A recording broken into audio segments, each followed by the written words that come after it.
Last time we set NVIDIA NIM models in VS Code, today we are going even further. I'll show you how you can plug in Google AI Studio free model so that you can run these powerful AI agents in VS Code completely free. Let's dive in. Step 1 is generating AI Studio free API key. You have to go to aistudio.google.com, then click on Get Started and log in with your Google account. Once you do that, you will be greeted with this page. To get the API key, click on this key icon, click on Create API Key, give a name to your API key and create key. Never share your API keys with anyone. After recording this video, I'll be deleting this API key. If you want, you can copy the API key now. Otherwise, you can come later to this page and then copy the API key from here. Let's go to VS Code. Go to Extensions, search for Continue. Click on this extension, install. Once installation is complete, you will start seeing this Continue icon. Click on it. Now we are going to use a local config to call Google AI Studio models. For that, click on this drop down. Click on this gear icon and you will start seeing the local config for this extension. For all the operating systems, this step is similar. Still, I'll provide the config.yaml address for all the operating systems in the description below. Once you start seeing this file, you just have to copy paste the config.yaml file that I'll provide in my Telegram channel. You can find the link in the description below. I'm pasting the contents over here.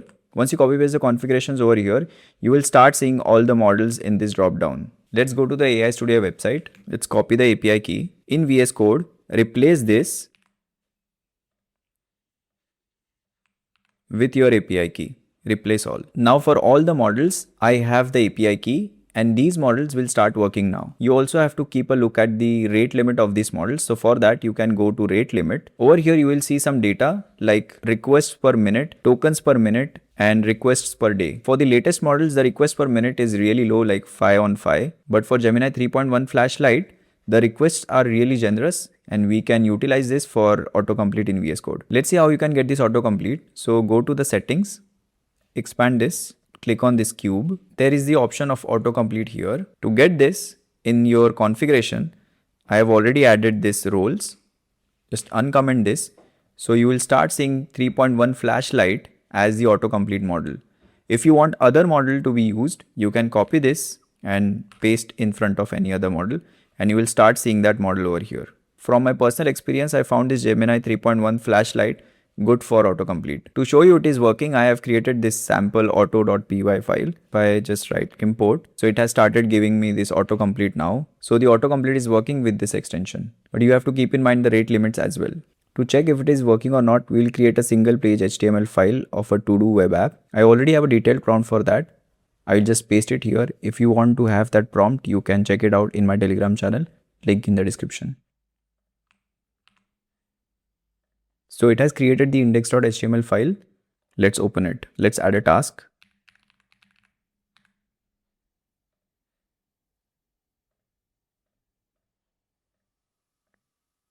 So it is working as expected. That means our setup is working. Also, you can use the AI Studio API key to have these models inside GitHub Copilot. You just have to click on this auto, then on this gear icon. And from here, you can add models, click on Google and press enter and then add your API key and you will start seeing all the models over here. But these are not all the models. So you can compare this method and the method that I showed you. The method that I showed you with continue have more models than this. Also, you have more control over these models, like where you want to use these models for autocomplete or for agent mode or for just chat. So in continue, you have more control, but in this Copilot method, you have less control over these models. I hope this video helps you in utilizing your AI Studio in VS Code. If you like this video, then give a thumbs up and subscribe to my channel if you want to see more of such videos. If you face any errors while doing this setup, let me know in the comments and I'll try to resolve them. Let's grow in this AI journey together and see you in the next one.